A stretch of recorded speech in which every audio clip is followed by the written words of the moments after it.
بسم اللہ الرحمن الرحیم۔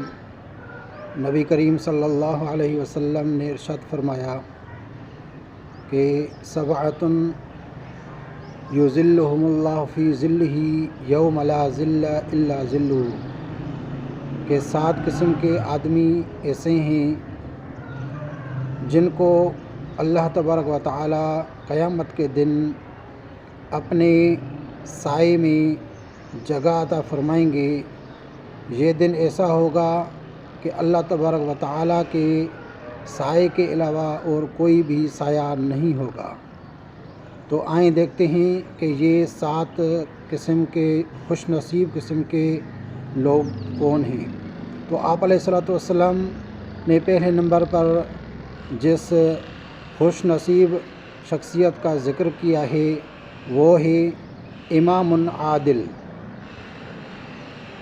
ایسا امام جو عدل کرنے والا ہو، عدل پرست ہو، امام عادل، عدل کرنے والا حاکم، عدل کرنے والا خلیفہ اور عدل کرنے والا سرپرست۔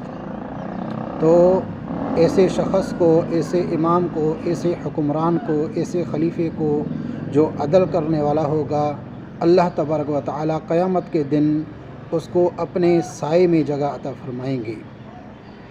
دوسرے نمبر پر شاب نشأ فی عبادت اللہ، ایسا نوجوان جو جس کی نشو و نما، جس کی پرورش اللہ تبارک و تعالیٰ کی عبادت میں ہوئی ہو۔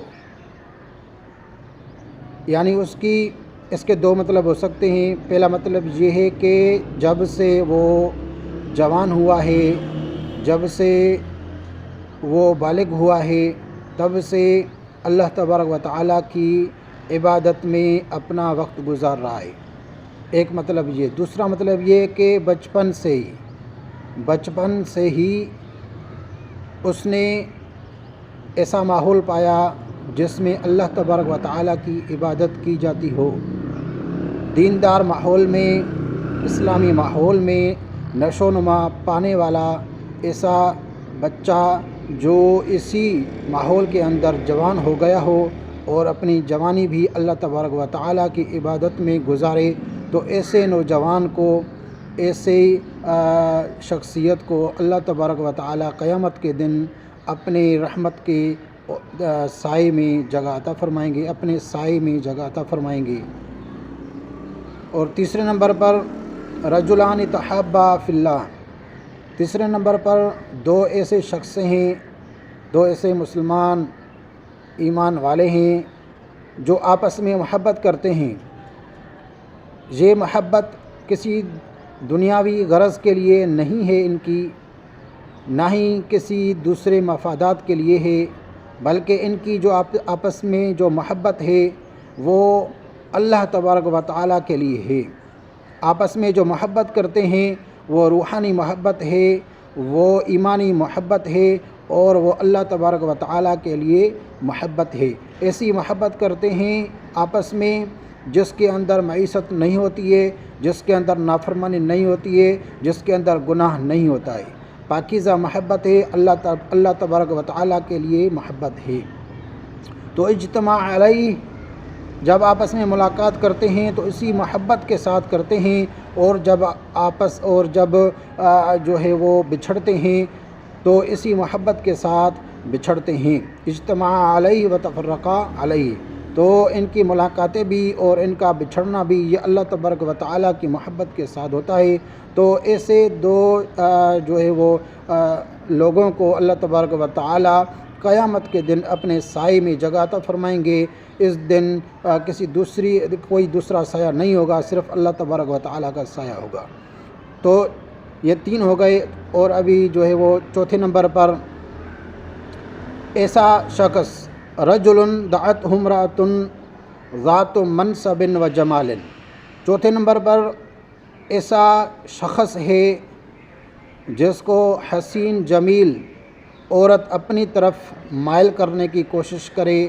یہ عورت ایسی ہو جو پیسے والی بھی ہو اور حسین و جمیل بھی ہو۔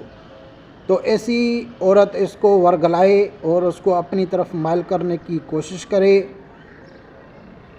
اس کے بدلے میں یہ اللہ تبارک و تعالیٰ کا بندہ اس کو یہ کہہ دے کہ انی اخاف اللہ، میں اللہ تبارک و تعالیٰ سے ڈرتا ہوں، یعنی جس چیز کی تم مجھے دعوت دیتی ہو میں یہ ہرگز کام نہیں کروں گا، میں اللہ تبارک و تعالیٰ سے ڈرتا ہوں، اللہ تبارک و تعالیٰ کا خوف میرے دل میں ہے، میں اپنے انجام سے خوف زدہ ہوں، اس لیے یہ میں کام نہیں کر سکتا۔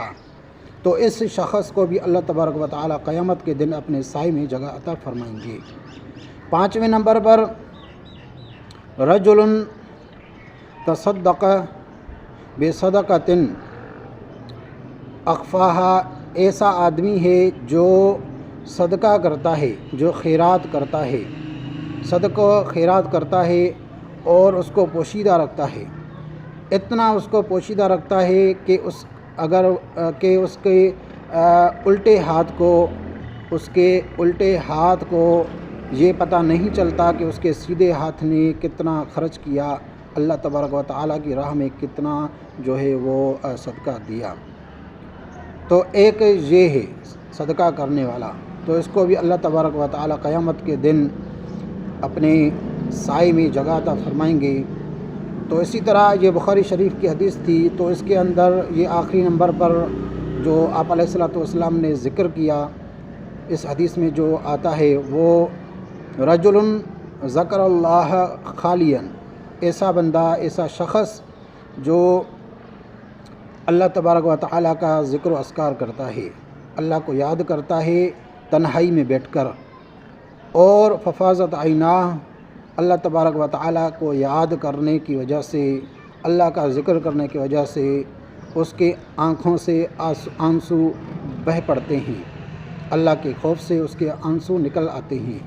تو اس شخص کو بھی اللہ تبارک و تعالیٰ قیامت کے دن اپنے سائے میں جگہ عطا فرمائیں گے، اپنی رحمت میں، اپنے رحمت کے سائے میں جگہ عطا فرمائیں گے۔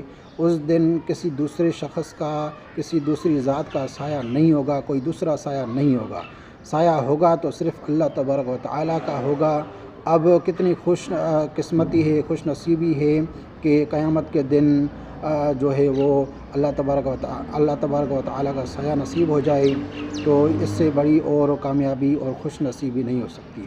اللہ تبارک و تعالیٰ ہم سب کو اپنے سائے میں جگہ عطا فرمائے۔